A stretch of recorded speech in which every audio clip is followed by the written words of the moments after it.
I don't know. I mean, the studio is pretty rad, but we show up here to do a podcast, doesn't have any internet. Like, how's this going to work? Surprised the lights are on in here. You got here so early for it. You just want to go fishing? I think we should. Let's go. Let's go. Hey, Dennis, we're going to go fishing. We'll be back in a little bit. Oh, I want to go. Come on, let's go.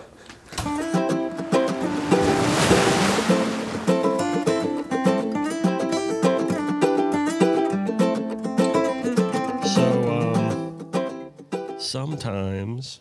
Are we going to start? Oh, we're already started. We're rolling now. Yeah. Oh, yeah.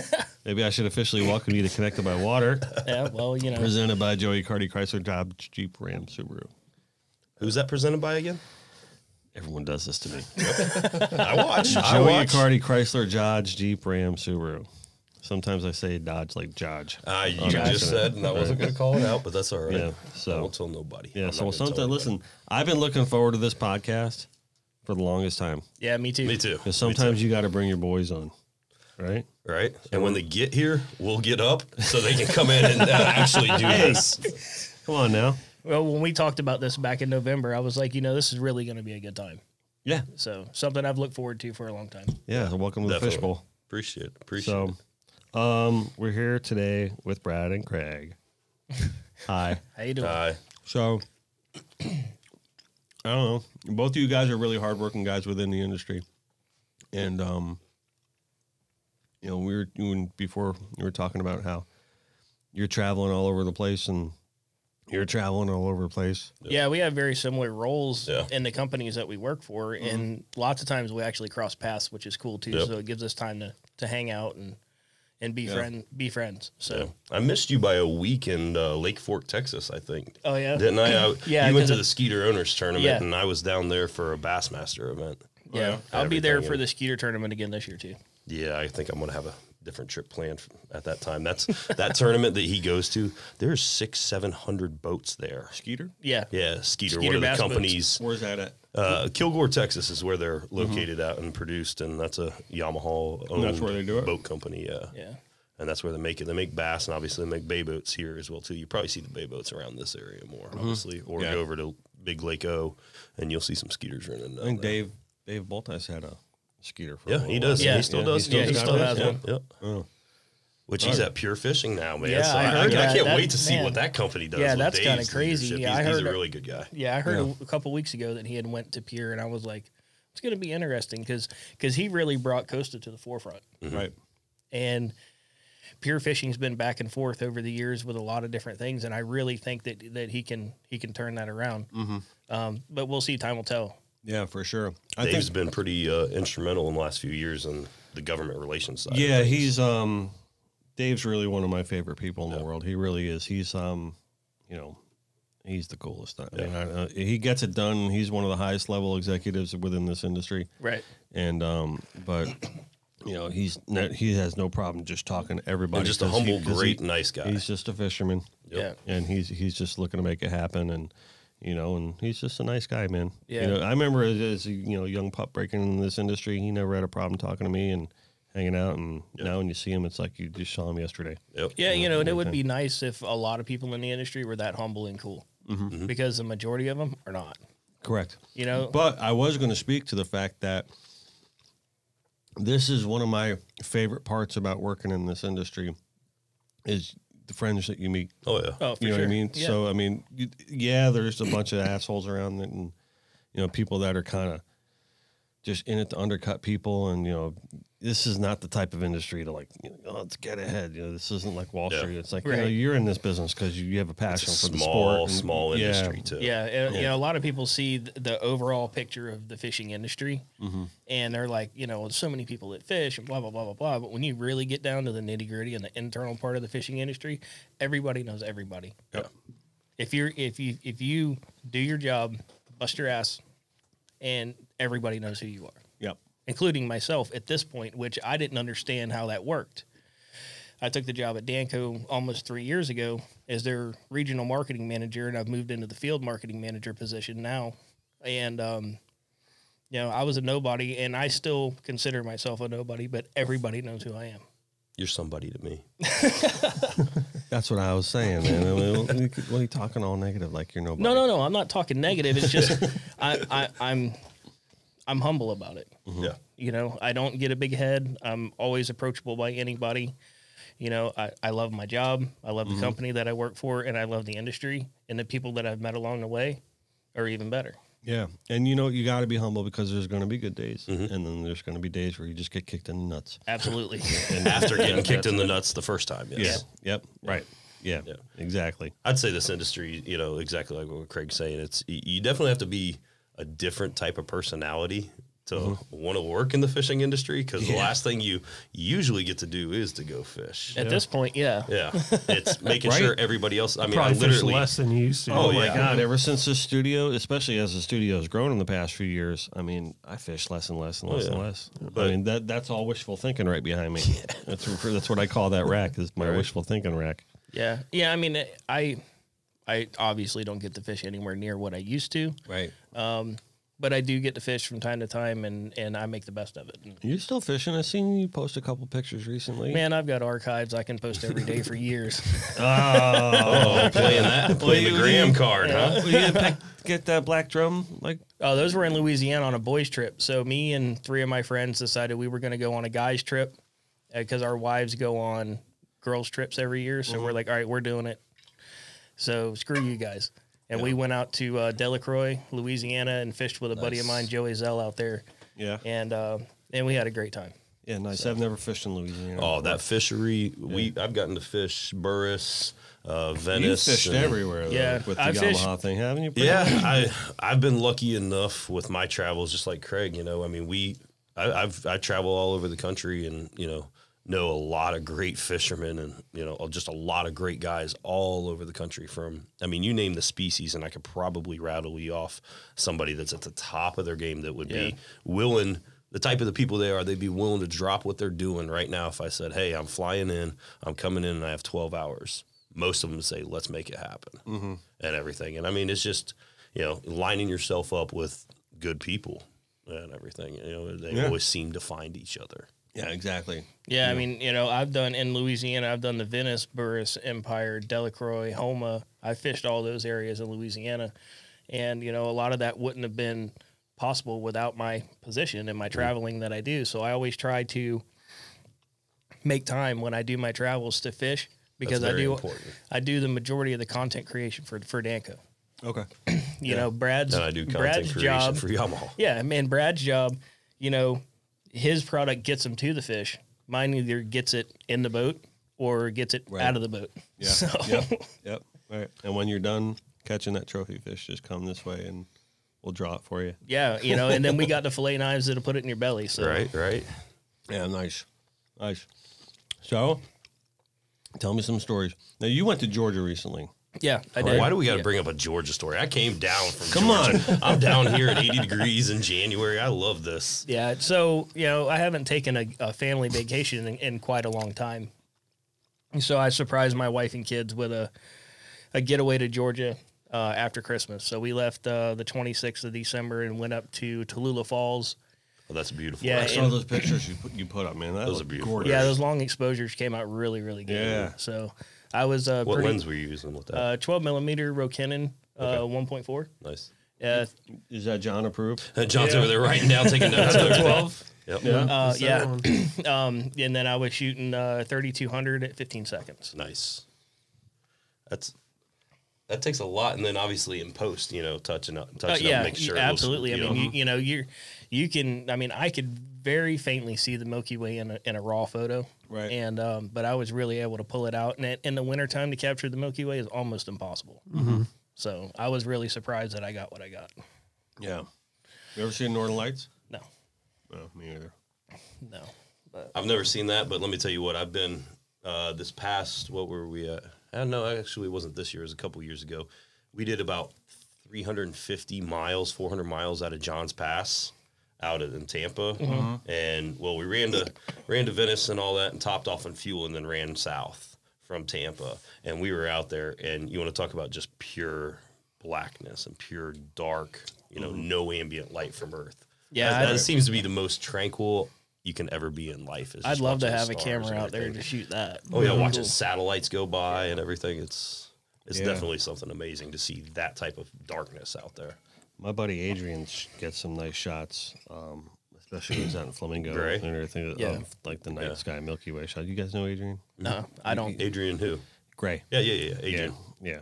Which, if I'm not mistaken, his girlfriend Regina does my job at Yeah. a different motor manufacturer. Apport facility. Yeah. And she does a really good job. I mean, both of them, Right, yep. they're both super, super talented, and I'm not going snook fishing against her.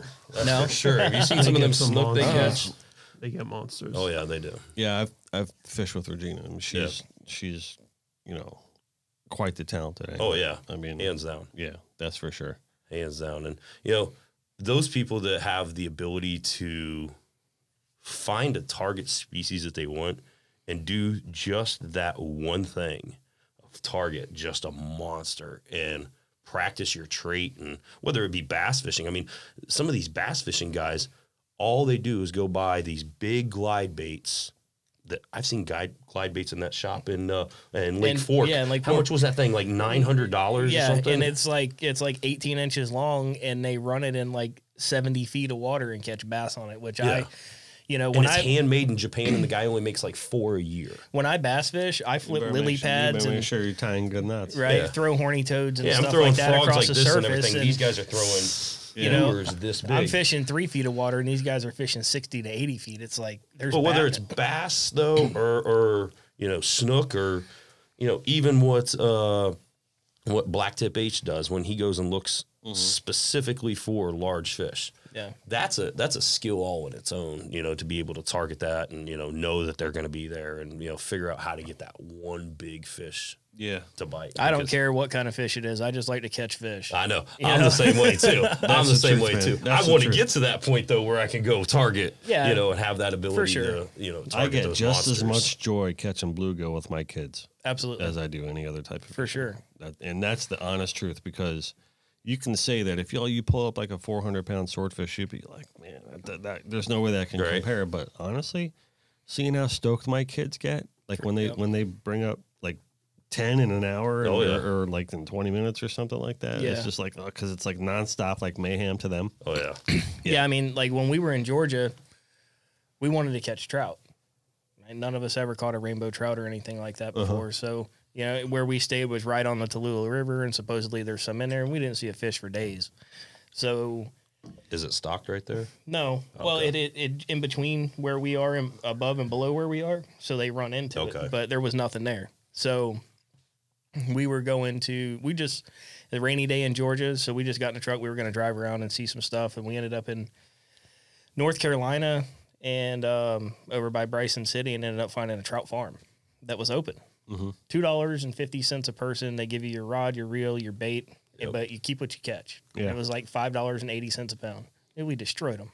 I've done that before. Yeah. My sister, near my sister's house in the Pocono Mountains. Yeah, we They got had a so place much like As fun long as you doing have a that. kid out there and everything. I Yeah. mean, that's Right. what it's all about is, putting something on the end of that. Being able to line. get those first for my son and my daughter. My son's 9, my daughter's 14. She'll be 15 in March, and she wants to be a guide.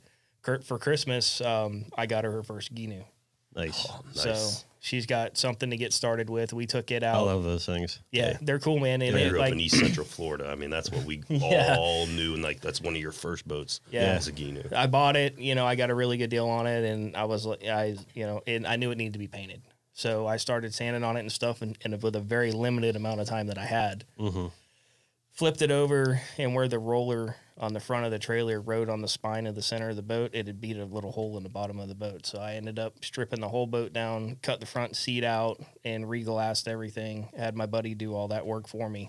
And because I didn't have time to do it, I don't even know how to do fiberglass. So Yeah. Well, that's another ball game. yeah. But It's a trial and error kind of thing. If you don't know how to do it, it's, and then I The right spent amount of catalyst and everything. Yeah, it's tough. and then I spent the day before Christmas Eve all day at his house painting the boat, and then it rained. Oh, damn! So it's got like little water spots on it, and I know it can be sanded out, and it didn't have to be perfect. It's perfect for who it's for. Yeah. And to see the look on her face, to know that Dad's going to support me in what I want to do, and it was very humbling That's cool. I think kids appreciate that when you do something for them as opposed to buying something for them. Technically, like this weekend. We got my daughter a bedroom set for her birthday. She's 9 years old, and she, wants a big girl bedroom set now. Right. But the surprise was that we were going to paint her room, right? And she wanted to paint it purple for years. I'm like, nah, I'm not going to paint your room purple.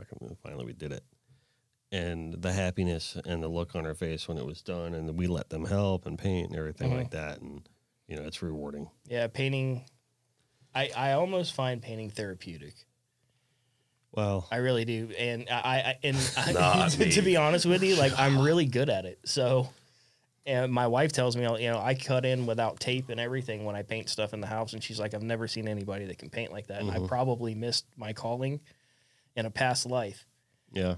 But I would never do it. I said that to my wife. I'm like, well, if the studio thing doesn't work out, I could always just open up the house painting business. Yeah. Because, I'm there sanding. I look at that wall like it's a work of art. Everything's got to be flawless and perfect. And and I'm very, very anal about everything. I've got OCD really bad, so it's got. You have to be when you're painting, especially interior, because it doesn't even matter. A good prep job is a good paint job. Yeah, it doesn't even matter if it's painting it. That's with anything in life.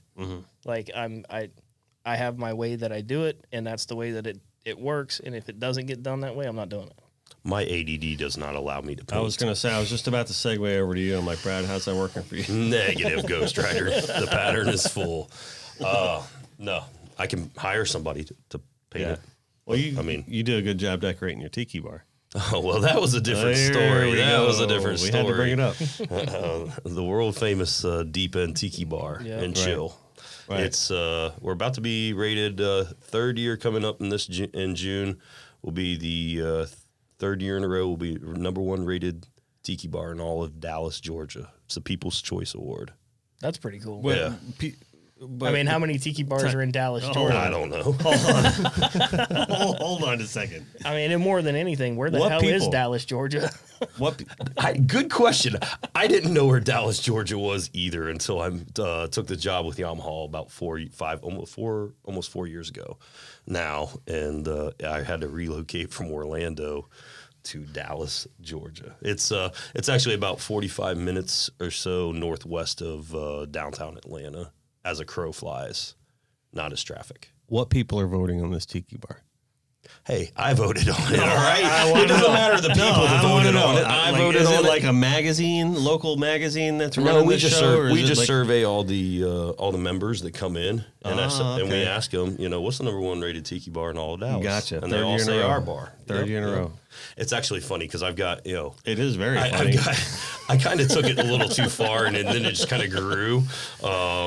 I've got it. You can check. You got Jimmy Johnson doing. I've got some promos for it. So I've got Yelp. By Facebook. the way, shout out to Jimmy Johnson. Coach just got the Hall of Fame. Hall of Fame announcement last night. Good job. So I should have led off with that. Right. I wasn't even thinking like that. So that is congratulations very good, to Coach Jimmy Coach. Johnson. Your Hall of Fame induction. In Hall of Fame bound, or I can't wait to see the bust and how they get the hair on the bust. That's the one thing that everybody's going to go to that Hall of Fame from here on out and go, hey, let's go see Coach Johnson. Let's see if he got his hair right. I'm thinking it's going to be perfect, like it always is. So all right, so I cut you off. Oh, no. Go ahead with your you're talking about the People's Choice Award. But the People's Choice. I want to hear more about this. You've got a Yelp and a Facebook for it? Look, I had a few drinks one day, and I said, I need a tiki bar in my backyard when we bought our house. And I've got it. How about this? I've got a diving board at my pool. Okay. I've got a pool at my house, and it's 10 feet deep, and I have a diving board. That's which cool. Everybody from Florida, 10 foot deep? Yeah, because it was deep. Yeah, especially in Georgia. In Georgia, let me tell you, it's a little bit different. My homeowner's insurance went up $60 a year for my diving board, and that's it. And all you Florida people are looking at me going, man, I remember the late 80s and early 90s in Florida. $60. $60. Yeah, it'd be like $600 a month. No, it's like now. a 600. You better use that. I think it's a 600% increase or something. I'm sure somebody that knows homeowners insurance. in Florida, it goes up tremendously. They're like that with if you have a diving trampolines too. board. Like Yeah, a lot of yeah, like companies trampolines won't are, even like, you show can't you. even have They'll one, get yeah. dropped. Yeah. But like for Brad, he can only swim in his pool 3 months out of the year, so it's kind of Hey, now, pointless. actually, I can swim a little bit more. We open it, about the beginning of May. We're not like up north where it's Memorial Day to Labor Day. We open at the beginning of May, and we usually close at the end of September, beginning of October. But that's just because it's below 75 degrees. I don't get below. You do realize that the high is 82 today. Here. Oh, I know. I love it. Yeah. That's why I'm in shorts, which, by the way, we have matching shorts on today. We do. We're not going to talk about You really? how that happened. Awesome. Yeah. You got Yeah. these? No, man, keep your shorts down. This is family friendly here now. Not really. Oh, well, hey, now. What kind of shorts are you wearing? Hook shorts. Yeah. The new hook shorts. But we were, I had a few drinks one day and said I need a tiki bar in the backyard, and I built it. And from there, it's kind of gained its own personality. And I have people, when they come into Atlanta and stop by, they'll always swing by, or they'll send me promos. I got, like you said, Coach Johnson doing a quick promo for my tiki bar. I got Warren Sapp. I had Brandon Polinick do one. Yeah. Dave Mercer, who's the MC of Bassmaster, he's done one. Nick Stanzik, he's done one. I'm actually going fishing with Nick March 2nd.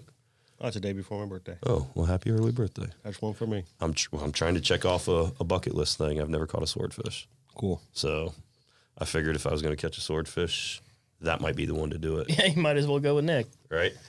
Yeah, well, we're going to peacock and clown knife fish today. Yeah, we're going after this. We're going fishing after this. Really? Yeah. Thanks for the invite. Oh, hey. I set this up, so it's my fault. It's a Gino, so there's like 2 seats. I equal the weight limit in the Ginu myself, so And I equal the charm in it, so there's some. I'm just messing with you. I got another podcast this afternoon anyway. I know. So I'm doubling up on a Monday, See how which we never do see Monday what we mean. podcasts. Hey, which we appreciate you doing a Monday podcast. yeah, for sure. So So what's this? With this? Just switch gears completely. okay. You were talking about this Asian carp situation. Oh, I want to hear more Yeah. about that because you started talking about it, and then he walked in the room, and then we were. So what's up with that? so we were talking about. I can't remember how we got onto Asian carp. Because we were talking about connected by water and like Yeah. water issues. Yeah, but, you talk and about all kinds of different freshwater water issues. There's freshwater Yeah, issues. well, that's basically what Right. how connected by water is not only water issues, pollution issues, and the salt water, but there's a lot of issues in the freshwater side. The Asian carp population being a huge one up north.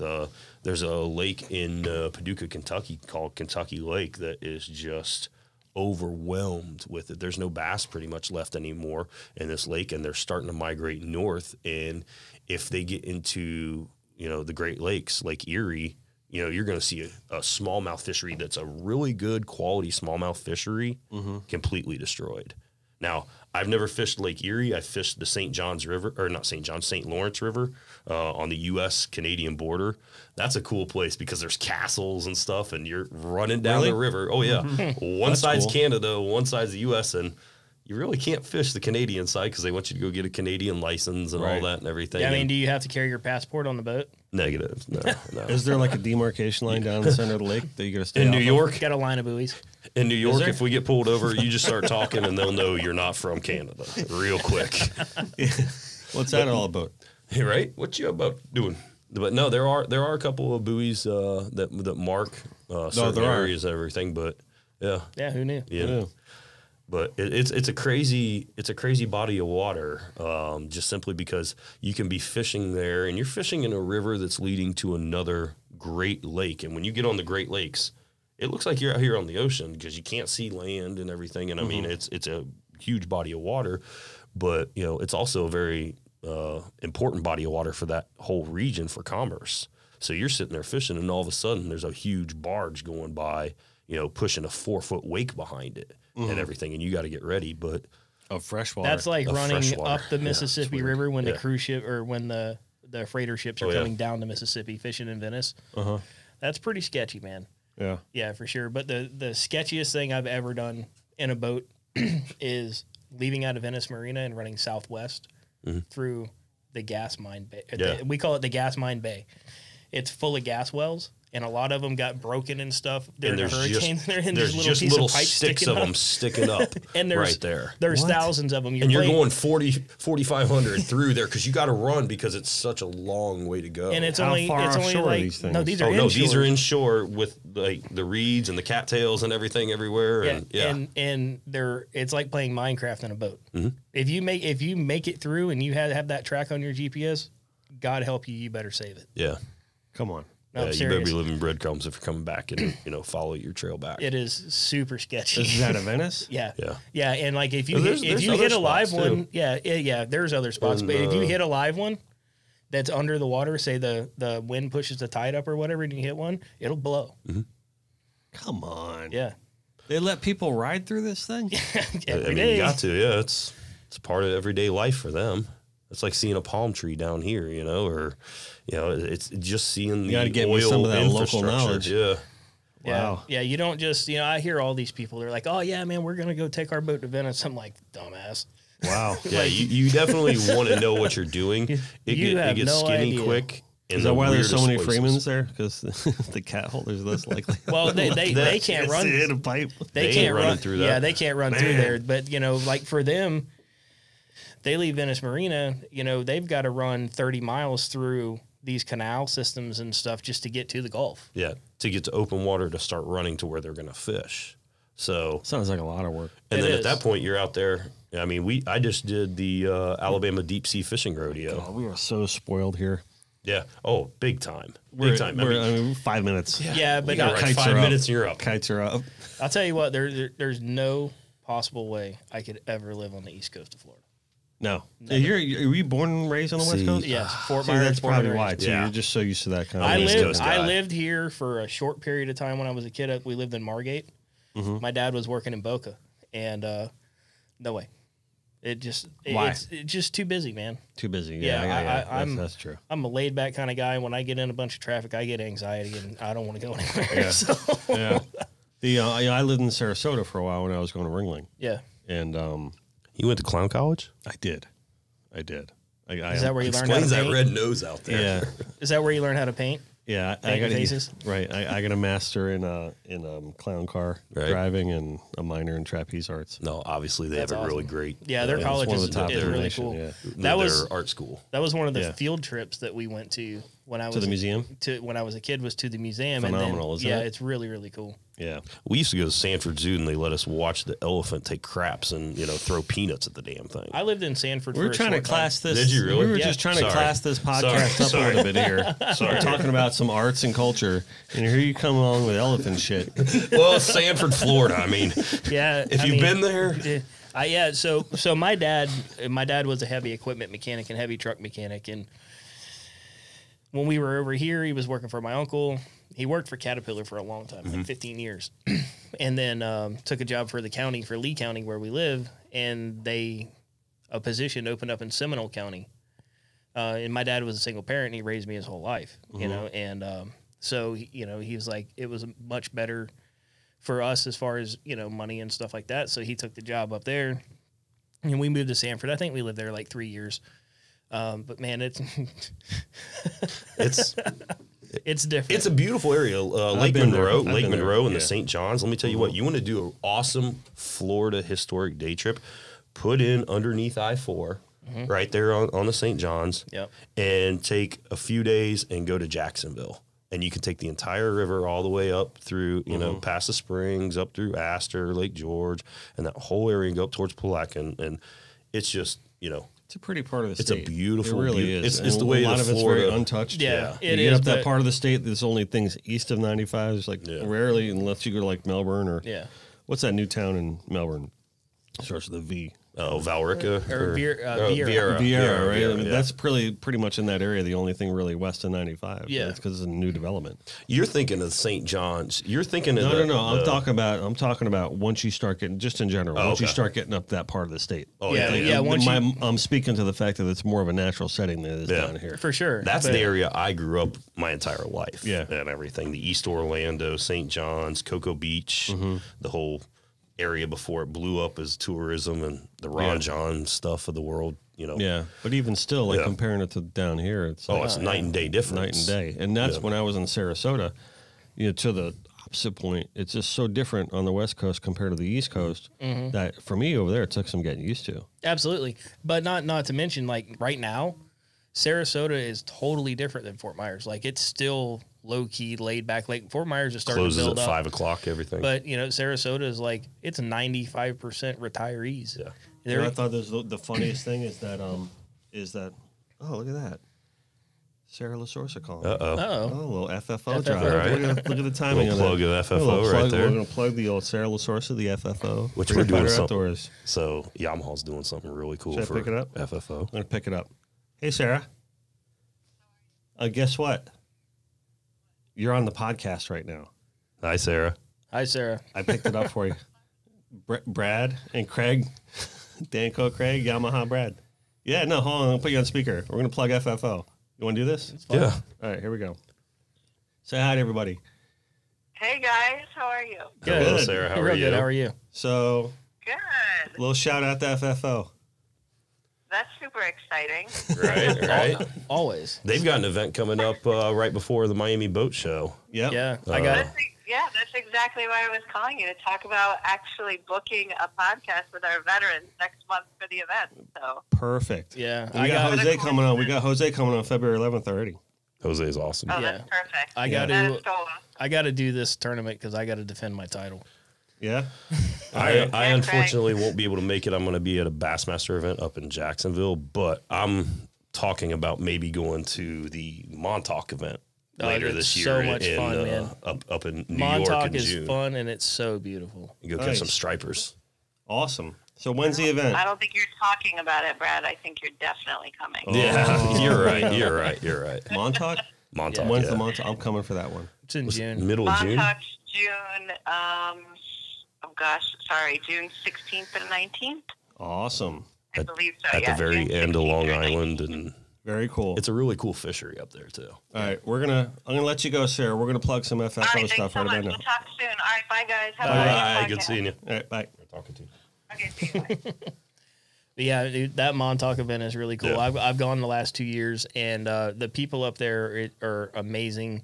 What they do for the veterans is unbelievable. Oh, yeah. And you know, I feel very blessed and honored to be able to be involved with FFO through Danco, and you know, and to be able to participate in these events. It's gotten to the point where the veterans ask for me to be there. Yeah. You know, which is cool. Yeah. And you know, the first year we were in Montauk, we were all hanging out, you know, and they're like, we know you're not a veteran. We know that you tried to go into the military and you couldn't get through MEPS because of your knee injuries. I'm colorblind. I couldn't get in MEPS because I'm colorblind. Yeah. Really? So, Yeah. you know, they're like, but you're so cool and we all look so forward to having you here and you help with us so much and you listen to us and we'll call you at 2 a.m. and you're always there for us and stuff like that. We want to make you an honorary veteran, which I thought that was really cool. Nice, Yeah. nice. I've been given a coin once before Yeah. Yeah. by Sean Simmons in the Marine Corps, and I didn't realize what was happening when he gave me that coin. This is for all the stuff that I was doing for the Grouper Grapple and Right. Peachy and all them out there. And then Peachy comes up to me. He's like, "So I heard Sean gave you his coin." I'm like, "Yeah, it's cool." You know what I mean? He's like, "Let me explain to you what that means." And then he explained to me what that means, and I literally broke down in tears. Oh, yeah. And I walked up to Sean and I gave him a big fat hug. Yeah. And that was really like, this is one of the, like to this day, this is one of the most important things that's ever happened to me. Yeah. You know, Probably one of your most prized possessions. At Yeah, this for sure. Yeah. No doubt about it. No doubt about it. You know, that was a very meaningful moment. We definitely support the veterans here at the studio. The FFO is the major organization that we support. I'm doing and also the Special Olympics as well. Yeah. I'm doing a check presentation to them during the Miami Boat Show. We're donating. Really? Yeah. We every year, you know, we're trying to give back a little bit. You know, Yamaha does a lot across the fishing industry. A lot of it doesn't get publicized, what we do. A lot of it, some of it does and everything, but we're going to do a $5,000 donation to FFO at the Miami Boat Show and present them with a check then and everything. So Yeah. We did. And you guys did that And you too in guys the just last did event. that. we did $5,000 at the November event. Very nice. Yeah, Very so- nice. And it all goes, and I want people to understand, you know what? I'm going to talk to the audience here for a second. All that money goes to the FFO, and then all that money goes directly to the veterans. It really does, and it makes a difference. We're at the events. We see it happen. We see the veterans' response when they're pulling up fish and they're getting treated like kings, and and you could see I saw in this last event when veterans were there for the first time and they're at the kickoff dinner and their eyes are just like deer to headlights. Like some of them probably not even go, what the hell am I doing here? What the hell am I doing here? And then you see that same person after the fishing day and after the post dinner and everything like that. And they are just like a renewed individual. It works. Yeah. It works. It makes a huge difference in their lives. And, and I've seen it for, going on 3 years now. I've been to every event. I haven't missed one. Yeah. And, that's awesome. I wish I could do that. That is awesome. And, and it's funny because like they were doing an event in Jensen Beach and my boss was at the gas station and Vinny was getting ice and neither one of them knew each other. And my boss gave Vinny a hand putting the coolers in the truck and asked him what he was doing and stuff like that. And he shot me an email and he's like, look, I met this guy, we need to work with these people. And here we are now, making $5,000 donations. We donate product to each veteran at every event, and and they want me there. Yeah, they want all that. So they get they have fun with each other, interacting as other veterans and stuff like that. But when a sponsor shows up and they stay with them and they fish with them and they hang out with them and stuff like that and buy them drinks or whatever, they feel totally different. About the whole thing. They really feed off of participation from sponsors. Yeah. I can't tell you how many came up to me and said thank you to me. And I'm like, guys, you guys don't need to be thanking me for anything. I need to be thanking you. Yeah. 100%. And everything. And they were very, thankful that somebody from Yamaha came. Yeah. And everything. And, they do appreciate everything. Yeah. And if there's one, they try to bring new veterans on every event. And sometimes there's a couple of guys that have gone to one of the other events, over the years or whatever. And then they'll come seek you out. Yeah. Like, hey, man, I can't believe you're here. It's awesome. Thanks for coming. Thanks for everything you do, blah, blah, blah. And it's like, man, don't thank me. Because without you, we wouldn't be here. We wouldn't be able to do what we're doing. And let me tell you what, this last event that I was at with Craig, when was that, November after the Fort Lauderdale show? Yeah. I went in there, just knowing, obviously, Vinny and Sarah and knowing some of the people, industry folks and everything, not knowing a single veteran in there. Yeah. I left that event 2 days later with like so many more friends. And I mean, the guys there, I consider them my brothers now and everything. And we talk all the time online and everything. And, we've been staying in touch, and it's just something more that we're trying to, not only as a company, but, something like myself, that trying to do something good and do the outreach. You usually don't see the benefits until months, years later. But man, let me tell you what, those events, you see it instantaneously and everything. It's and almost magic. Oh yeah, it happens. It really is. And to know that, these guys, they come there and most of them are nervous or scared and, they're very apprehensive on being there and stuff. And then by the time it's all over, they come up, they shake your hand, they give you a hug, thanks for being here. This has changed my life. Yeah. And it's like, well, thank you. Hey, listen, in a dark tunnel type of life, sometimes that's the light that they need. Yeah. And sometimes that's all it maybe takes is just a little bit of light to crack open the door and knock it down. But it's like Brad was saying, I've got friends now that I've met through FFO all over the country. And I have friends all over the country in the fishing industry too. But, lots of times they're busy, but if I say I want to go to Texas and on my own and, I need a place to stay, I can call one of my buddies that's from FFO in Texas now and I get a place to stay. Because, because we built that friendship in a 3-day period. Yeah. It's pretty neat. Yeah. And you can only really do that though by being on the water and, spending the time on the boats with them or in the woods. For example, I know FFO does a lot of, hunting events up in like Pennsylvania and everything like that and up north. So, it's that while it's connected by water, it's connected by the outdoors on that as well. Well, rivers, lakes, and streams are all part of it. Well, and at Danco, our involvement with FFO, one of our product developers was like, look, why don't we take this the next step further? I was like, all right, what are you thinking? He's like, why don't we bring out a line of pliers called a Salute to Service? That's cool. So we've got a color scheme of pliers for each military branch, including firefighters and police officers. That's awesome. That will be launching. Yeah, it's we had the samples at ICAST. When are you launching that? You should have the product in March. Nice. Very cool. Then we offer a 25% off military discount through our website too. So anybody that military first responder, 25% off DancoPliers.com. Awesome. That is awesome. Yeah. And they're a hell of a damn good pliers too. Yeah, they are. I promise you that. No doubt about it. When those, was it last year or the year before at ICAST, those titanium ones you guys came out with? Stolen? They got stolen. That was not, it was a year before. Yeah. What happened? We had 2 pairs of, when we launched our titanium plier at ICAST, we had 2 pairs of them stolen at the show. Yeah. Come on. Yeah.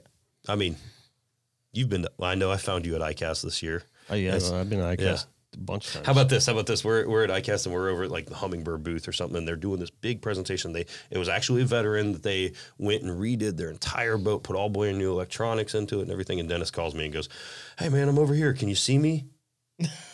And I'm like, "Dude, I'm 6'4". What do you mean?" He goes, "I'm standing over by this Hummingbird booth. I'm over here. I'm wearing my hat and everything." And I'm like, "Stand up and jump or something." I can't see trying to you. find me in that crowd's trying to find a kid at Disney. Probably Like, my it ain't happening. favorite. Probably my favorite picture from 2019 is the one of the Uh-oh, 3 I of know us which one. standing together. So FFO did a caption this thing just not too long ago and everything, and I literally had typed out, just like I do a million times a day, I literally typed out something and I deleted it because I wasn't going to post it and everything, but it came to the effect of, maybe they're looking for Craig and Yeah, trying to find Dennis and I had a picture. I hope we can possibly splice this together and put that. Oh yeah, I'm taking notes. Awesome. Yeah, I'm going to get all the pictures. Or it's not the video. It's I thought just you a said picture. you watched the podcast. You don't understand all the amazing work that John does. That's exact. Hey, Right? It looks like it all flows so naturally. I didn't even know he spliced anything in there. It looks like it flows so didn't even- naturally. That's why we don't go live because John Right. displays his talents on the post edit. Let me and tell you does what, it. and We didn't and he even does know help John me. existed. Right, So- right. Oh, you thought it was me? It's just a voice that everybody looks at and talks to over there. Yep. I just make the paintings around here. Right. Yeah, no, that's all John, man. I figured he was like I walk in this thing and I talk. This is all John. I figured he was like Baba Booey off of Howard Stern. No, No, Oh, I he's tell him his he's own got to window. talk. I go, John, man, you got to, because listen, nothing wrong. This guy's like world class snook fisherman. Yes, you are. Nice. Stop it. What's your best snook? Probably like 30 pounds. I mean, I know what I figured out what Nice. truck was his because of the bubble bucket and the garbage can in the back. Yeah. There you go. There you go. my makeshift live well back Yeah. there. Yep. So I tell him all the time, I'm like, John, you got to talk more on the show. You know what I mean? You're like co-host of this thing. He's like, man, I'm taking notes. I know you're going to mess me up if I start talking. Right. Like, I'll lose my spot. He's timestamp and everything. Yeah, Right. he's got his East Coast live well rolling in the back. Yeah, he does. Yeah, he does, for sure. Hey, been East back Coast there Live. since, What was that supposed to mean? Now, East Coast Live. Well, stop that talk, man. What's a West Coast live well look like? Dude, we don't need them. We throw artificials. Yep. And Lord. like for me personally, like I only fish artificial. You don't live bait at all? No, Ever? no, I don't even know how to throw a cast net. But it doesn't affect me catching fish, and I won't go buy bait. I'm too cheap. Yeah. Well, That's all right. I'm going to go buy bait if I'm going sail fishing. Yeah. I mean, or we're going to go find. selfish. We're going to go find You're somebody. not going to throw a Berkeley gulp out for that's selfish. Hey, let me tell you what. I some of those guys want to go out there and go fly fishing for them. And I got a everything, sail you know, on fly. you know. Yeah, I was going to say. I thought you did. I got You a sail. I got a fly. sail and a dolphin. Did you on fly. really? Yeah. Yeah, nice. That was 2 years ago. I was right? going to ask you too when you started telling that trout story in Georgia. Yeah. I was letting you finish the story, and I was going to ask you, "Oh, George, you bust out the fly rod for them?" And then you started working your way into the trout farm. I'm like, "No, I Yeah. guess you didn't bust out the fly rod." No, I didn't even take one. Yeah, Yeah. I went fly fishing in the middle of downtown Atlanta. Oh, Middle of downtown Atlanta. like urban angler style. Yeah, There's water there that will actually like the Chattahoochee River. it could. Oh, The what were you gonna Chattahoochee say? runs through Atlanta. It's gonna make you go. I mean, anything can survive in there. I mean, Yeah. Yeah, I mean brown trout and everything. So the Chattanooga. All right, rainbow trout, brown trout. All right, that's not what I was trying to go with here. Hey, But no, where I was trying to go is we mentioned the brown trout. I love it. Lord I thought have you were mercy. going to bring it out. If Lord you started have talking about mercy. trout, I'm like, it's only a matter of They do time. not Did you watch know the what Charlie that is. episode? Oh, That's a Lord. thing on the show now. There you go. I'm a good Catholic. At least it's not a trouser trout. There you go. Mass after this, man. I'll tell you. No. That's how I go to church every Sunday, man. Don't worry about it. Listen, did you listen to the Charlie Levine episode at all? I listened to a part of it. All right, I want so- to listen to the whole thing. Charlie's an interesting guy. Charlie's amazing. Oh yeah, I love him to death. I love him to pieces, Yeah. man. He's a sweetheart and he's a good dude. Yeah. So you see, he tells a story about how in college he went to college in Colorado, and he took a job as a janitor at a ski lift on a mountain, just so he could ski for free all season while he was in college. I did right? hear this part. Yeah. So the downfall of that is he had the walkie-talkie, and every now and then their code word for like Code Brown. with brown trout. We got a brown trout. It needs to get cleaned out. We got a brown trout on the cafeteria floor or whatever. Like, Why would there be a brown trout on the cafeteria floor? Hold on. Exactly. I really don't want to cut you off, but I no, have you to. can cut me off, please do. I took my daughter to Venice, Louisiana in March last year. So we tell a brown trout story, and all of a sudden you think about your Right. daughter. Listen. All right. So we stopped in town before heading down to Venice. Yeah. And because she wanted to catch a big bull, so we took her out there for her birthday. Long story short, we stopped at a gas station or at a grocery store. Which is also a gas station, which is also a laundromat. And that part of, honest to God, in that part of Louisiana, it's a catch-all. one-stop shop. Yeah. So we roll into the grocery store and we're getting food to take down to the camp. And she's like, I gotta go to the bathroom. I'm like, all right, whatever. Be careful. You know, I don't know this area very well. We're in Belle Chase, which is a pretty nice area. And Chase, they got Louisiana. power Yeah. and water. They got power and water. 2-lane roads that are paved. there's a Navy base. And teeth. Yeah, most of them. Most of them. So long story short, I get a text on my phone. I look at it and it's a turd. She went in the bathroom and somebody brown trouted on the floor. Oh, they missed. Like, and not even in the stall, like in the middle of it. Like, did it just get stuck in your butt cheeks and fall out when you left? Like, I don't even know how. Hey, it's Brad, possible. you went on a podcast today, man. How'd it go? Let me tell you what we talked about. Oh, Elephant shit and morning. brown trouts. Yeah, throw peanuts at elephants thinking of crap and brown trout floaters. The ones that didn't float. But so that's my brown trout story. I love when people have brown trout stories. I'm done. I'm Come done. on. I'm done. I'm done. You know you got brown trout stories. Oh, I've got a few. Takes a while to get the story out, though. So Brad and I first met at ICAST like 6 years ago. Was it now? Yeah, when he was still. I was trying to think the other day. Like, a lot of my friends, I can't remember the first time I met them just because I work with them so Yeah. much and everything. I We have trouble met with that, at too. like BB King's 6 years ago at like Smith or Costa party or something. Okay. Stop. Any other details other than, what was going on there probably can be left out. But go ahead, continue. And you were still working for Gaff. Gaff At the magazine. time. Yep. That company is no longer around. Imagine that, a print magazine no longer around. Yeah. Sorry. Darn. It's all right. Right.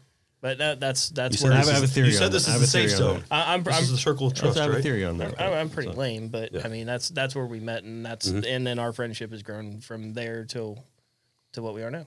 Aw. Bromos. Right. Right. Brown And trout's about every middle of July, we tend to find ourselves at Point Orlando, and about the middle of on a Thursday in Yeah. the middle Yep. of the year Yep. at one of the festivities going on there. Yeah. Well, I will see you there. That's what I usually do. If I can find you. If I can find Oh. you. Hey, at least I've got like 2 inches on it. Yeah, you probably do. Listen, I make no mistake. I mean, I am a short individual. There's no doubt about it. Yeah, but your arms aren't as short as mine. Oh, my. Really? do you mean? I've got the shortest arms on the planet, man. Isn't that supposed to be, like, your wingspan is supposed to be your height, or no? Or is it? No, it's not true. Those for are me. pretty short arms. Wow, you got some long arms. Yeah. About smacking there. All right. Let's move. Let's I change mean, subjects, please. I don't know how in depth in this I should get, but I have very, very short arms, and I have to deal with it on a daily basis. Let's just put it that way. All right. I sense another brown trout story. No. Oh, good. No, good. no, All no right. brown trout. All right. All right. So, anyway, tell me about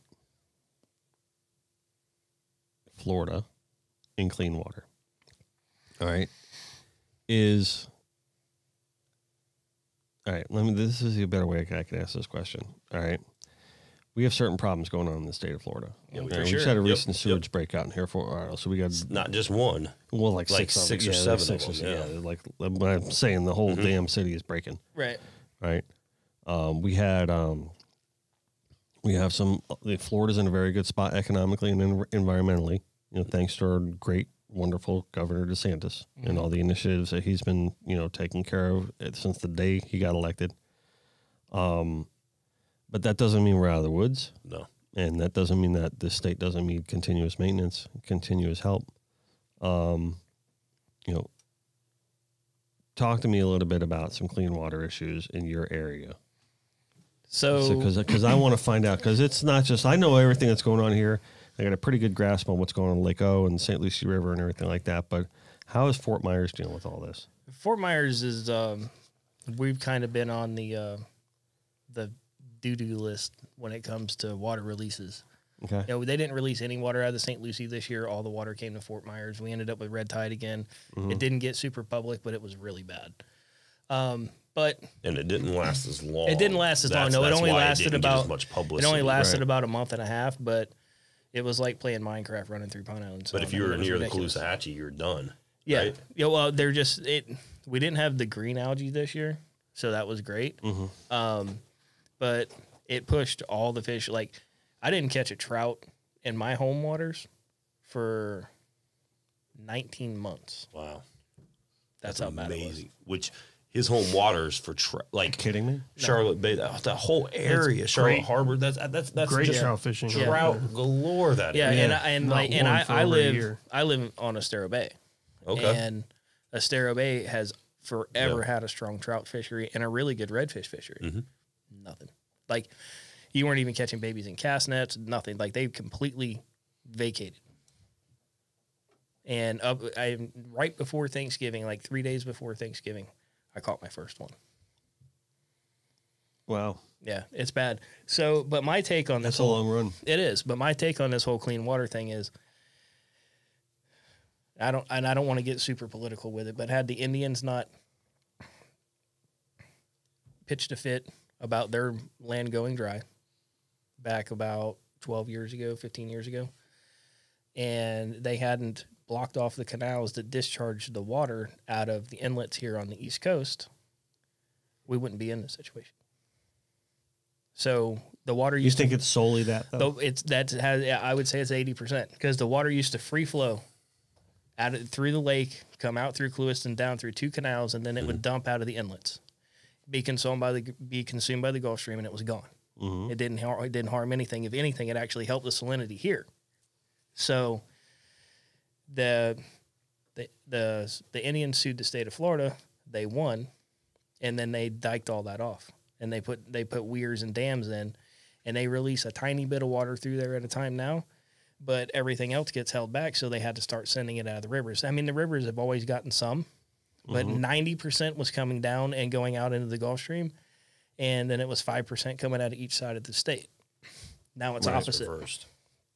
So if somebody knocked those out and let that water flow, it would fix 70% of what we have now. And that's why they're talking about putting that reservoir above Lake O. Which I So- don't know if that's the answer either. I think the reservoir will help with the amount of water that they will be allowing to flow. But dirty water is dirty water, and it doesn't matter what you run it through unless it's a filtration system. It's going to be dirty water no matter how long it sits there. But let's back So- up and figure out how's that water dirty in the first place. Because let me tell you what, I'm from Orlando. I'm from Orlando, and the headwaters to the Everglades are Shingle Creek. Yep. Right. You know what's attached to Shingle Creek? A mouse. No doubt about it. A mouse about that that. has the greenest grass that you'll ever find, and it's always green and it's always beautiful. I definitely think that that's a big contributor of it, but it also speaks to the amount of sprawl that's going on in this state. Oh, yeah. You know, Yeah, I mean, for not- sure. it's And not the just- amount of sprawl. I mean, I have no reason to protect, that Yeah. that corporation.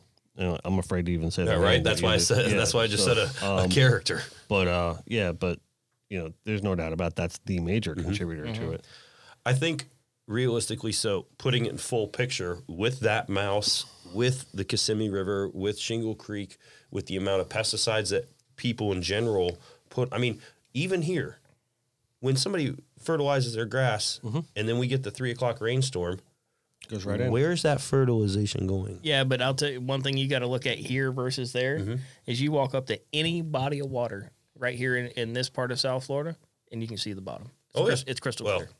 Some spots, yes, you can see the bottom. There's some all spots. these little residential canals and stuff like that are crystal, the crystal resident. clear. Yeah. I see what you're saying. So if all that runoff is that harmful, why are fish flourishing there in the water? And why is the water crystal clear? And not for nothing, the water that comes from up north on Shingle Creek has to go through the Kissimmee River, through Lake Kissimmee, and then into the lake.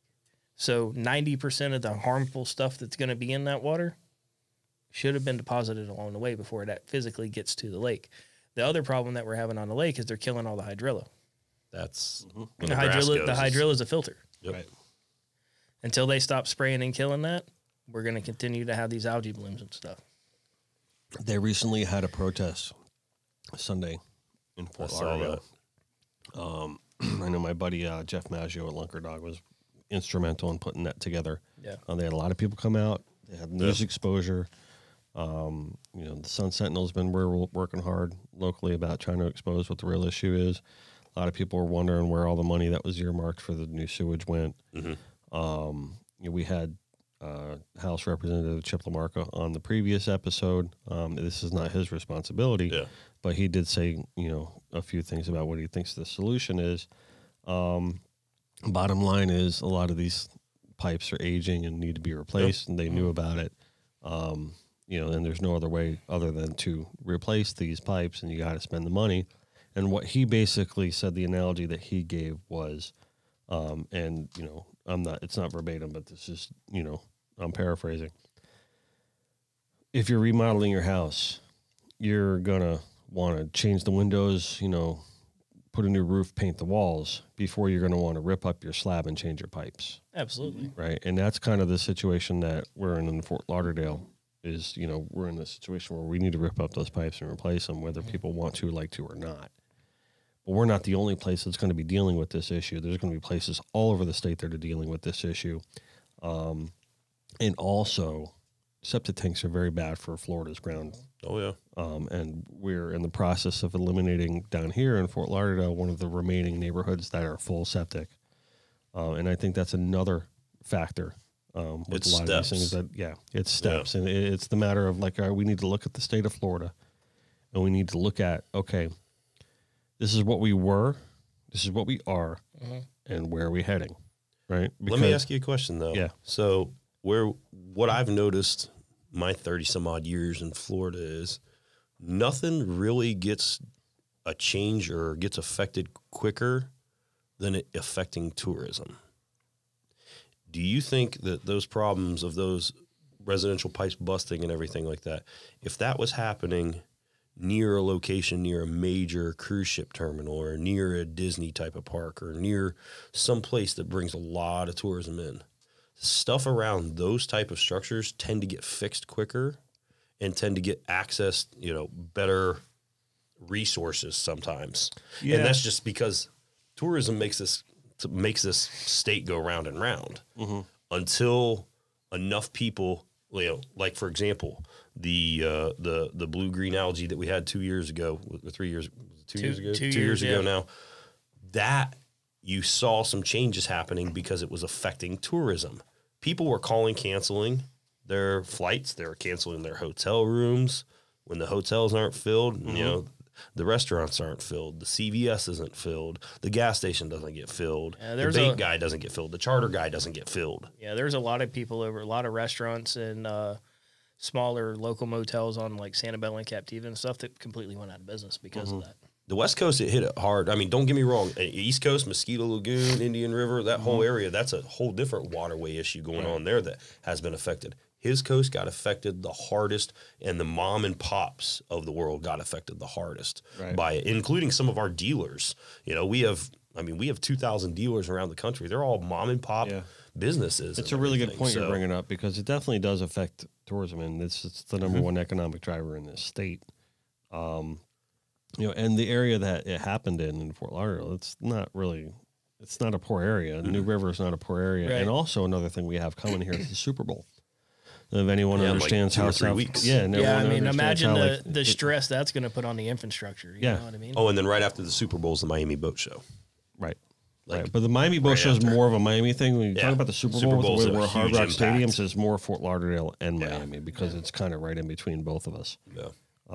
Yeah. Except for they're going to put like 300,000 people at the stadium, and there's going to be like 4 million people at the boat show. Yeah. On an island. Right. Yeah.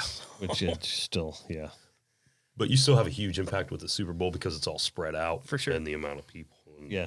Right. Well, I mean, because a lot of people will, like everyone, people will be going to South Beach, but We just plenty had the of people Super Bowl come in and hang out for Atlanta as well for last that. year when the dome opened and everything. And that was, I can tell you where I don't go during the Miami Boat Show, and that's South Beach. yeah. I don't. Last year, I'm not a big South Beach. Last year, I found a VRBO on Key Biscayne, and I never left the island. Man, I thought I saw on Levin's website pictures of you out there just partying at like 4 in the morning. Yeah. Not me, bro. No, I don't party much anymore. Right. I'm pretty. I grew up. I'm pretty lame. Yeah. I just when want it to go comes to fishing. that. I just want to fish and take cool pictures. Speaking of cool pictures, I have one I need to send you that you want to paint. Yeah, I want to paint that one. Oh, that which you one got. is it? He That dude, he sailfish got a shot. shot of The one I talked. Oh, yeah. man. As soon as he showed That it was to the me that perfect day, I shot. said, "Oh my goodness, Yeah. that's amazing! I want you to send that to me." And Yeah. he's like, "Okay." And I don't think he realized the picture he took because he's like, "Hey, check out this shot I took." And I looked at it and I was like, "Dude, that's amazing." He's like, "Oh, okay, cool, thanks." And Well, now he's starting to realize it was an awesome and shot. Funny story about it was like, That was an FFO event. yeah, shot. it was. And somebody reached out to me and was like, "Dude, like, we want to use this for the cover." And I'm like, "All right, that's badass." Really? Yeah. So, like, I thought it was good to go, and then the print comes out, and there's a chick on the cover with a jack. I was pretty sad. It made the magazine, but it didn't make the cover, and I was pretty sour about Yeah. a jack making that and a really skinny But you said it was a chick chick. holding it. Yeah. It's kind of my theory I had about the gaff thing. I mean, Gaff magazine it's was not a sustainable thing. Yeah, no, I mean it was good at the time. I mean, hell, that's how I cut my teeth into this industry. But we had girls on Gaff when I got there. We were changing it. It was towards the end. We were changing it to where we wanted girls that fished first and foremost. I've been on plenty of photo shoots with girls that are and aren't in the industry anymore, but that would just sit out there and get a tan all day while we're on a boat for either 2 hours catching a fish or 12 hours not and catching. then they sweep in and hold it. And Yep. you take Yeah. their picture And get the shot. It's done. But that's what we needed and everything. And it was like Maxim magazine meets fishing, and But we told the story. That was the original storytelling of it, and that's how kind of I do really well in my job because the whole full creation of concept to final. There's a lot of people. I follow a couple pages on Instagram that love to call out, the copper plated six guys of the world that love to call out people in the industry that aren't genuine, and they'll call out the companies too. I make it with Yamaha. I take it very pridefully. It's like, I want to know the people that we're working with are working with us for the right reason. They do they're benefiting the sport. I mean, we have a 10-page code of angler ethics, Which I've read word for word. That people have to sign before they even come associated with us, because not only does it give us a plausible deniability, hey, if you violated one of these, I mean, we're going to let you go. I had CNN calling me one Friday afternoon because a certain captain in someone's certain neck of the woods, his neck of the woods, did an act that got national attention. And immediately they go on his website and they see the Yamaha flag because he's a captain, that's tied with us or whatever that may be, associated with us. Now they're calling us, oh, you guys support, you guys condone this. And prior to that, before, we didn't really have a way to combat the negativity when it comes to us. So now we have standard operating procedures in place to where it says, hey, you're going to abide to these strict rules. Some of the rules are like, make sure you have all your licenses. You know, don't take more fish than what you're planning on eating. You know, basic stewardship on the water, stewardship rules.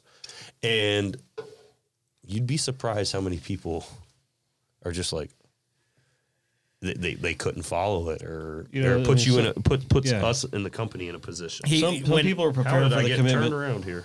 Some people are prepared for the commitment, and some people aren't. but when they put it together, he's like, hey, I got some new forms that you need to look at. And I was like, all right.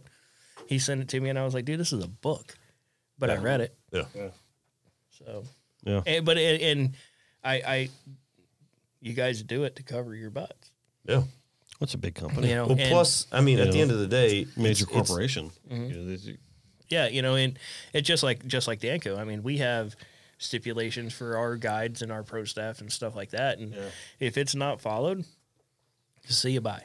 You know, it's and let me tell you what, that word pro staff, y'all want to have a real conversation. Let's have a conversation about the word pro staff. Pro staff. promotional staff. You mean That term, I think, is one of the most. you know like the meme with the cat? Yeah. The thing. I love that when they're like, I'm pro staff, Yeah. and the cat's like, You get promotional. 10% off. No, Yeah. they're like, I'm pro staff, and the cat's like promotional staff. Yeah. Yeah. For people that want, and I deal with it, I deal with influencers, I deal with our tournament pros, I deal with freshwater, saltwater tournament pros, I deal with boat builders.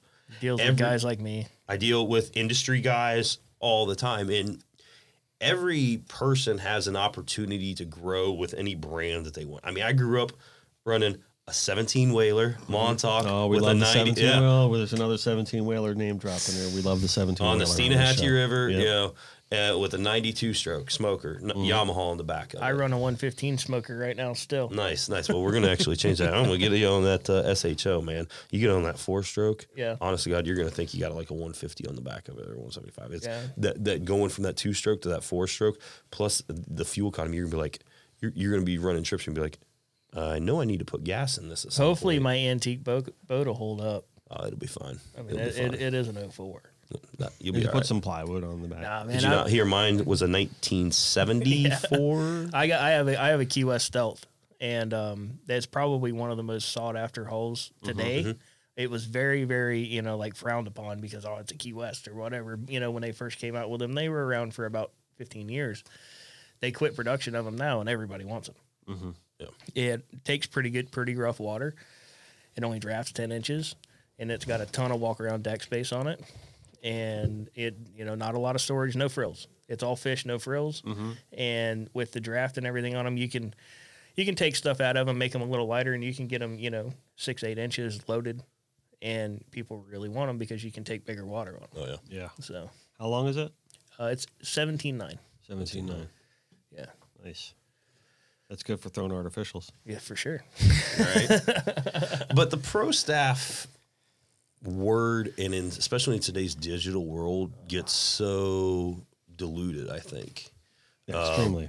You know, I mean, Because people. everyone thinks they're a master of social media and everything, so I can do this too. Well, everybody thinks that, well, this is what I do for a living, so why aren't you working with me? Yeah. Well, I'm just going to go over to that one. Let me tell you what. I can point it out real quick a lot of times on who's chasing money or who's actually trying to build themselves a brand. Whether you're a brand, whether you're a charter captain or an artist or, you know, a guy working at a bait shop, you're a brand. You're your own person. You know, if you're trying to align yourself for the right reasons to do good, it'll happen. I mean, but if you are only chasing that dollar or chasing the next, you know, I'm at this company, but this company is so much better than this one. Maybe I'll step up. And go to I them. don't like when people do that. When they try to staircase the whole I situation. can show you inbox messages galore. Yeah. Of My people hitting favorite us up. inbox messages are the ones that is like, hey, I really like your product. Send me some free stuff. Yeah. Yeah. Yeah. No. It's like, that's not what we do for a living. Yeah, it's a lot of times they'll use other brands to say, "Hey, I'm already sponsored by Yeah, I get that a lot too, yeah. and like, can you sponsor me too?" And then they'll just use other brands to like layer up. Well, yeah, because once they come with you, guess what they're going to do to you then next Right. too? Right. and everything. And I mean, you know, back to what Craig was saying, you know, hey, can you hit me up? You know, I love your stuff and everything. Oh, well, let me go look through any of your pictures or anything. Have you posted any picture? I was just fixing to From go any there. of the stuff? No, I've been you're using not. your stuff for years, and you open it up and you start looking at it, and your competitor's stuff is in every picture. Right. Yeah. Yep. Whether your competitor's in your pocket or on the back of your boat. Yeah. You know, and, you know, we've been around the block once or twice, and, you know, I mean. A little bit. And with this digital world, I mean, quite frankly, it's a world of unknowns. Even at my corporate level, you know, there's a lot of people higher up than me at my job that don't understand what I do, but they understand the necessity, they understand the power and the reach of what I do. Mm-hmm. I mean, with a couple of keystrokes, I can make every phone in my company ring with a couple keystrokes on social media. Yeah. Really? For sure. Oh, if I said, hey, next 100 people to call your local dealer and say, hey, Oh, right. Yeah. I was told I could get That's this not or how I this read or that. this. That's not how I read that. I read that like you got some secret code that you No, just no, automatically no. make everyone's But phone ring. well, they don't understand the power of the digital I world. think I and- need to eat. well, you didn't scarf down enough of the fruit. So my oranges. and Whole You're in Foods Florida now. aisle here. Lord have mercy. So, but you know, Brad and I we have become very good at what we do, You sure have. and not anybody can do what we do, and not anybody can make the connections that we have and stuff like that. And I really think that that's what sets him and I apart from a lot of the other guys. Everybody does a good job. Don't get me wrong. I'm not knocking a single person, but you know, with the relationships that we have and the way that we communicate with people and stuff like that through our businesses, you know, we're very unique. Mm-hmm. And I think a lot of other companies are starting to see that they need to find people that are more unique. Relationships are everything, really, and we talk about that a lot too. And it's so important, especially in this industry, because we spoke earlier about how even though the fishing industry is a very huge industry, the people that operate it are a very small network. Like, for example, we were talking about conservation earlier, waterways and everything else. And we were talking about, I was like, man, I'd really like to get the captains for clean water guys on here. I'd love to have them and on everything, the show. and Benny Blanco and those guys. And, you know, that's an easy connection for me to say, hey, me man, too. I'd love give to have these them on the guys show. a shout, you know. And But what I was going to say was a lot of people make that mistake to where we end the show the same way every time we say your ego is not your amigo. And it's really true, because sometimes you need to swallow that ego and put the relationship factor in this business in perspective, right? There's no truer statement in the fishing industry. There are times it's not going to go your way, man. You know, a what I mean? lot of times. Yeah, and you can't just F you everybody, because you're going to find yourself out of this industry very fast. Yep. Right, and we're all in this together, kind of thing. Yep. You know, we're all, there's competition, obviously, but sometimes the plan you had isn't going to work out, right? Or that thing that you and that relationship agreed upon, maybe that's just not going to work out, right? You can't get mad at that person. Maybe it's not best for your company. Maybe it's not best for your business, your company, and you got to. And maybe that decision wasn't you making it. Maybe it was the other person that made that decision for you. And you got to really look at that and be like, well, all right, I got to respect the fact that they feel that that's not the direction they want to go. It's with us or with me or whatever, or this plan that I had. And it's really important to put things like that into perspective, because you got to keep relationships. Now, sometimes there's no other way. Right. And sometimes the person doesn't leave you any choice, and it's just the way it is. You know what I mean? But, I mean... And a lot of times there's happens. plenty of warnings before that, and you can say, hey, this is how it's going to be. Yeah, and you got to stand up for yourself. Yeah. There's no doubt about it. I'm not just saying sit here and take a beating all the time. You know what I mean? There's times you got to stand up for yourself, and there's times you're not. But you can't let your ego get in the way of all this stuff. So no, and and that's one thing that I've learned. I haven't been in the fishing industry my whole life. I was a heavy equipment mechanic for 20 years, and I marketed myself on social media, and companies started taking notice, and then next thing you know, I'm working in the industry full time. The owner of my company says very proudly that I'm the only person that he's ever hired without meeting, and that says something. Yeah. And it's that's I've learned to not have an ego. right. Just take everything as it comes, and be humble and be polite to everybody, and there's no need to have an ego, because I'm blessed. Part of the job. I'm blessed to be where I am. You never know You who got to knows look who. at it as it's part of the job. Right. Yeah. And you never know who knows who. You're That's trying the thing. right, and you're trying to feed your family, and you're trying to make a good life for your family. And that's really that's the perspective that you need to have. Yeah, and if somebody says, "Hey, don't tell anybody this," I am not telling you. Yeah. Correct. 100% correct. Yeah.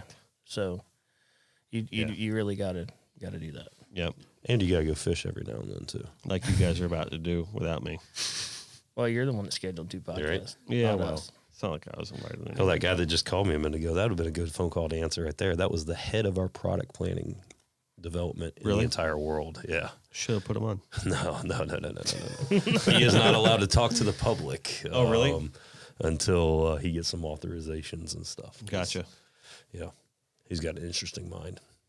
Which there's some cool stuff coming out with Yamaha pretty soon. Yeah. So, Can you talk about any of it? of course I can. Elaborate. Elaborate. Like cool stuff like what? We're all excited to hear about it. I like my job. See? I like my job. See, man, we got to respect We got that, some right? cool stuff. gotta We got respect some that. cool stuff coming out I can talk about. All right, go ahead. So year before last at ICAST, we released our titanium premium pliers in a 5.5, a 6.5, and a 7.5. So this year we debuted a sample, or last year we debuted a sample at ICAST that's a 7-inch heavy duty offshore plier. Nice. It's like a snub nose plier. It comes with, has a crimper built into it, and we just got those in inventory. They should be going live on the website in the next couple of days. Very They're cool. going to be really cool at a $189 price point with a lifetime warranty. With a crimper Lifetime built into warranty. it. Yeah, with a crimper built into it. Yeah. Nice. Nice. So- And that website would be? DancoPliers.com. There you go. Yeah. So they, I follow enough of his stuff and everything Right. and work enough with him. I know. I most just wanted. sites. Now we're gonna flash. that Yeah, on the screen. and then- John will take care of making that look all fancy. Yeah, and then we have our Pro Series knives have done extremely well. Right. And they were only available in seafoam and black handles, and I would say February, March we'll have a white and black handle and a sand and black handle Nice. available in a 5-inch, 7-inch, and 9-inch. Very cool. So just A change big change it push up a for little bit. summer on that. Then. For sure. Yeah. Nice. Yeah, we're having a big summer push here on the in the studio with our ecom, and we're getting fully prepared to roll out some new designs and some new artwork for Patriotic Summer. That's some awesome. really cool co-op things that we're doing with FFO. Yeah. are going to be coming out That's pretty awesome. soon too, and we got some really good ideas going on, apparel wise. Speaking. Are you guys doing any new apparel for? I know Paul Robertson was having some ideas for his new boat with fishing for muscular dystrophy. Yeah, we've and been talking everything. to Paul about some stuff. Yeah. We design the artwork for their tournament every year. I might And let's we give do- Paul a plug real quick. And also we do all the apparel. I don't want yeah, people yeah. to think that this studio. I mean, we're an apparel Yeah. company connected by water. I've got I don't your want people to shirt think from that last year. they're just contacting an artist. Yeah, You know what I mean? To just design some stuff and then take it somewhere else to get all the printing done. We do all that here. Yeah. My wife worked for the Muscular Dystrophy Association. I did not know. Really? She worked there for a small long world. time, and then she got pregnant with my son and ended up having a very complicated pregnancy, and then he was born premature and had a lot of health issues. how premature? How early? He was 6 weeks. Wow. 6 weeks My early, son was born at 25 weeks. Oh, wow. So he was Yeah. born, whatever, the 15 and a half weeks premature. He was 1 pound 5 ounces. I could You fit him in guys the palm of my we're hand. all fathers of premature children. You had a 2 preemie months kid? to the day. Yeah. Yeah. Yeah. He was 3'7" when he was born, and they drop a little, so he dropped all Yep, the way yep. down to 211. Yeah. Mine was 110 and dropped down to I won't 1.5. tell you how big my kid was, but he didn't have any lungs. Oh my god! Yeah, Was he below a pound? He was 7 pounds, and he had RDS. His lungs were barely Really? developed at all. Yeah. Wow. Yep. How's he doing now? Fantastic. Modern medicine, I mean. Yeah, he's Man, those NICU nurses. That's are what I was about to angels say. from Amazing. God. My hat's off to Winnie Palmer Hospital in Orlando. Yeah, Man, those NICU hospitals. nurses are special people. Yeah. Yeah, so he's had his ups and downs. He had strabismus, so he had to have surgery on his eyes. Spent quite a bit of time in the hospital, obviously, when he was born, letting his lungs develop and stuff like that. We lost him twice. God damn, and you're got giving him me back. goosebumps. But yeah, now he's a 9-year-old, stellar baseball player. Yeah. So Oh man, And I only got parents- goosebumps going all over only my body. Man. parents- That's awesome to hear. Of NICU babies can understand when like what you're talking about and you're saying goosebumps and I've got goosebumps. Me is too.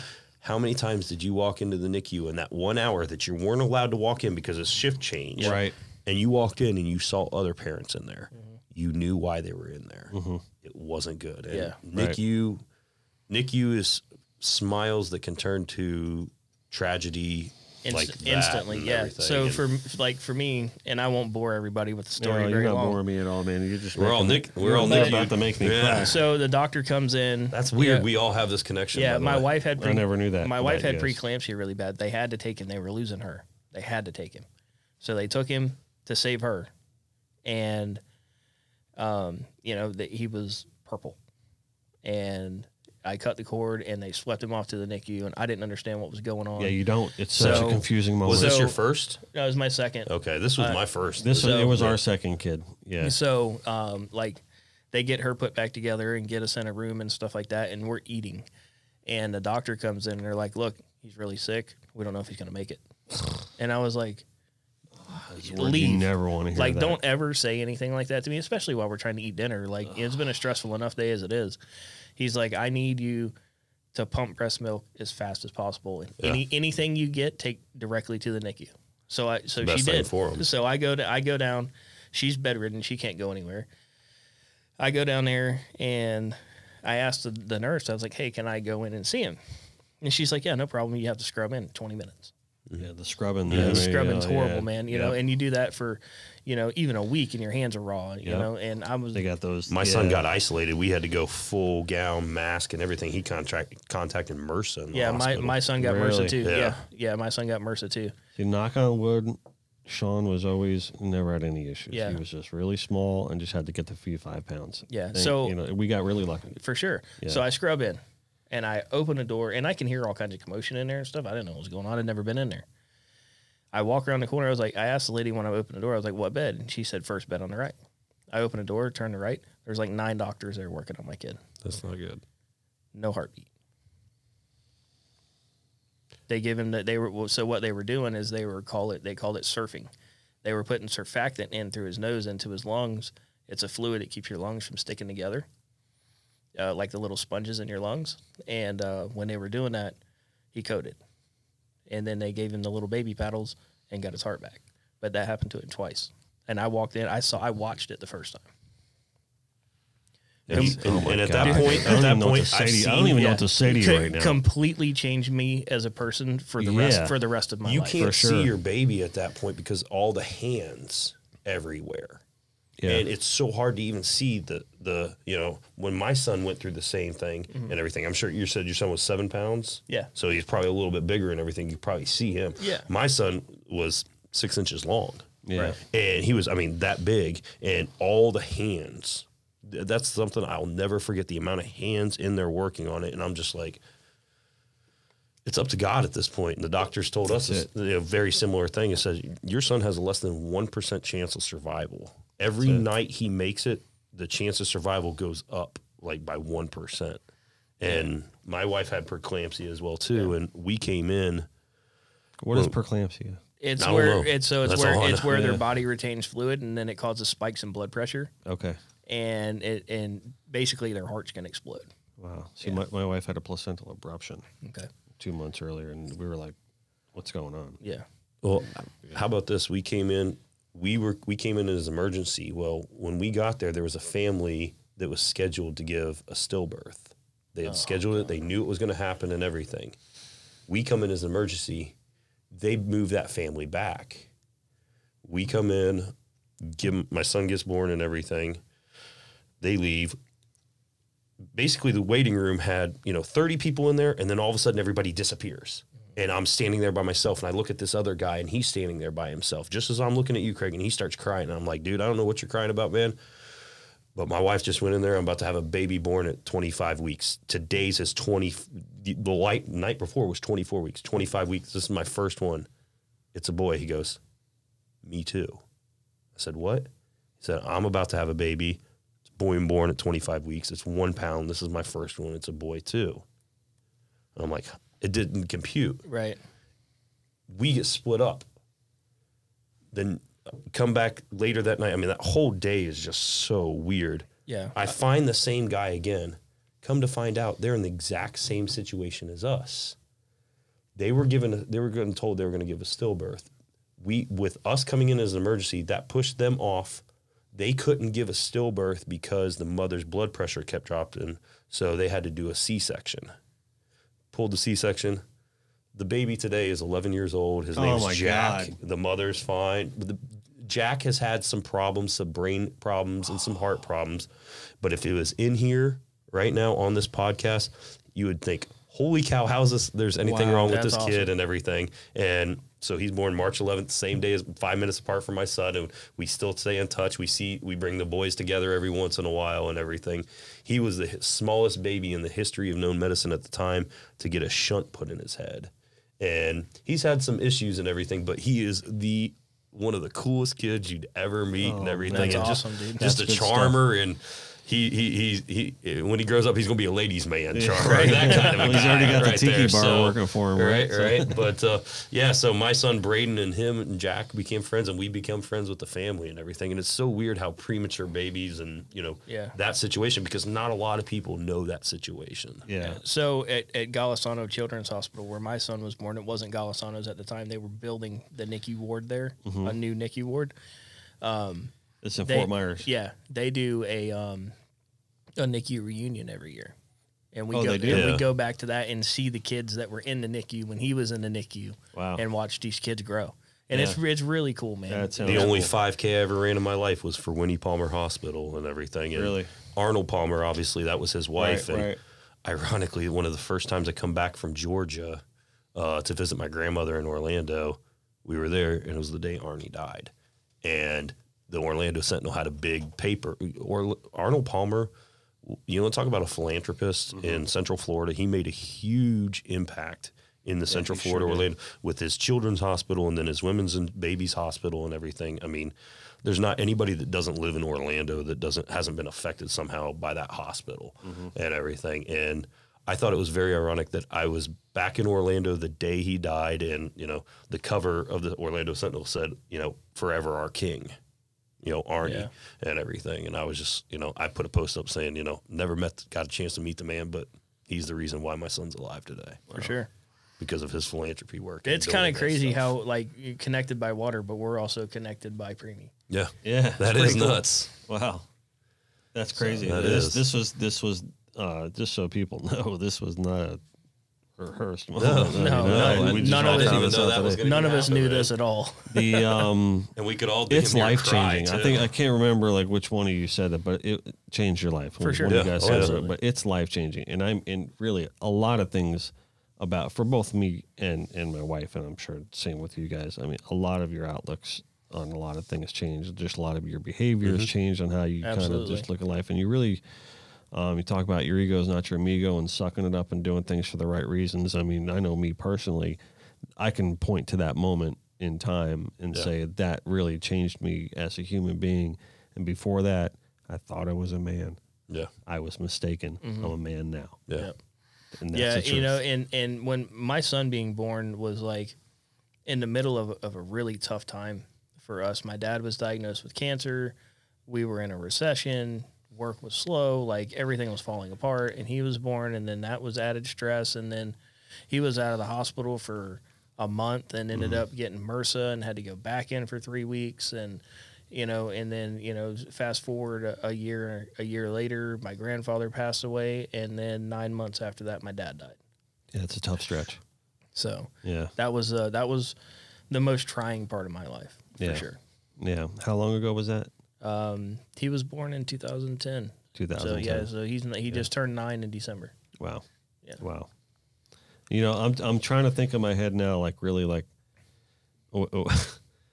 way to wrap this portion of it up. You know what I mean? Because sometimes doing this podcast, that's part of my job. It's segues and all this stuff like that. But you guys absolutely. You want to hear a cool story real quick? I did with my son not too long ago. My preemie son. Absolutely. Everything. I take him out free diving with bull sharks. And we'll go out of Tampa with my boy Charlie, Good Time Charlie Charters. So I'll give him a cheap, easy plug because he'll probably laugh about it. But basically took him out for the first time. I've done this many times before and everything, but we'll take him out 60, 70 miles out there and go start chumming and get some sharks in the area and start shooting some cobia off the sharks. Sounds like a hoot. Yeah, that's Oh fun. man. And my son loves it now. My son's addicted to fishing. My son loves sharks, but there's no way he'll get in the water with him. He's scared Yeah. to death of them. Yeah. For Yeah, sure. I'm a little kind of like that too. But. Well, I mean, you do it in a controlled environment, and just for people that are saying, "Oh, you're just jumping in and everything." Oh, you have a glass bubble you put around yourself? It's a very controlled environment, and the way you do this and everything is, first off, you do it with people that have been doing it for years and years and years and everything.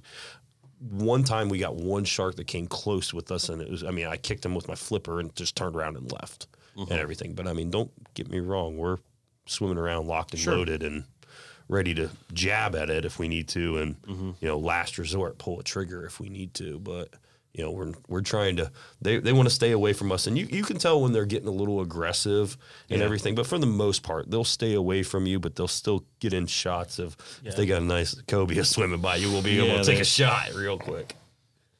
Yeah, they want to kind of test. And sometimes rub it and see what you are. Oh, and now my son that says it all the time. He's like, "Dad, I just want to go out. When are we going to go out to go with the sharks again? That was so awesome and everything." Cool. And he's caught bass, he's caught grouper, bottom, everything. So My daughter caught her first sailfish last year with Mark Daddario. oh, yeah, nice. Yeah, Captain Mark, shout out. Yeah, we fished a tournament, and she baited the hook. There was a frigate sitting on the back of the boat, just hovering there. And I was with my buddy Elliot was helping us mate the boat that day, and he's like, I said, "There's got to be a fish on that." And he's pretty low. He's probably 60 feet in the air, and he's just hovering. I said, "Get a bait, put it on that spinner, and throw it off the back of the boat on this corner." She did. And she hooked her own goggle eye up, threw it out there on a spinner. 30 seconds, it was on. Bam. So she baited it, fed it, caught it. Nice. Yeah, it was Nice. Yeah, that's good. That was good. That's great. And she got her own hookup and everything on that. Yeah, Yeah, that's awesome. And the twins were with us too during that Oh, okay, tournament. with the Amanda and Emily. Yep, and Yeah. they did a little YouTube video on her catching her first sailfish. Oh, I know that video. Yeah, yep. Oh, I know exactly what you're talking about. I don't think I've Okay. seen that video. Yeah, it's all right. I wasn't putting two and two together. Yeah, for sure. So roll that video again. I think we rolled that video when Amanda and Emily were Yeah, on too. yeah, Yes. but that was nice. that was a cool experience for her. They're coming she on had a again good next time. week. Are they? Yeah, for sure. So I want to just kind of wrap this up by saying, first of all, thank you guys for coming on today. Yeah, thanks for Thanks for having us, having man. us, It's a man. great opportunity. Appreciate it. Yeah, and you know, I like that we got to talk about being, you know, working dads in this business, and, and just you know, making a living through all this, you know, muck and mess. I do have to say thank you to my wife that allows me to travel too. 'cause Yeah, me too, man. And Brad it's and not I easy. have a very similar travel schedule, and it's insane. Like, you know, we're probably, I don't know his exact schedule, but we're probably pretty close to being on the road about 200 days this year. I did 175 nights last year in a Marriott. That's insane. Wow.